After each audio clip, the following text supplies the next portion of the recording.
Is your Canon PIXMA MG2525 or 2522 acting up? Whether you've got blinking orange lights, a printer not responding error, or you've just refilled your ink and it won't recognize the cartridges, you're in the right place. Today, I'm going to show you how to perform a hard reset and an ink counter reset in under 2 minutes. Welcome to Print Smart Help. If you need instant support, you can call the number on your screen. First, let's try the simplest fix, the power cycle. While the printer is on, pull the power cord directly from the back of the device. Now, unplug it from the wall outlet too. Wait at least 30 to 60 seconds. This allows the internal capacitors to fully discharge. Now, plug it back in.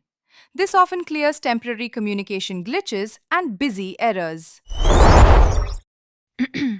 If your lights are still flashing, try this button sequence. This is the service mode entry reset. Turn the printer off, hold down the stop reset button. While holding stop, press and hold the power button. Keep holding power but let go of the stop button. Now, press the stop button 5 times quickly while still holding power. Release both buttons. The printer will whir for a moment. Once the green light is steady, you reset the internal logic board. Did you just refill your PG243 or CL245 cartridges?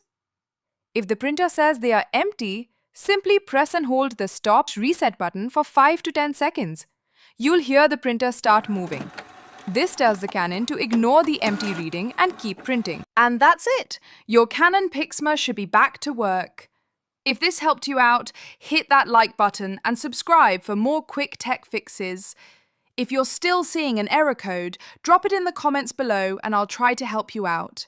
Thanks for watching!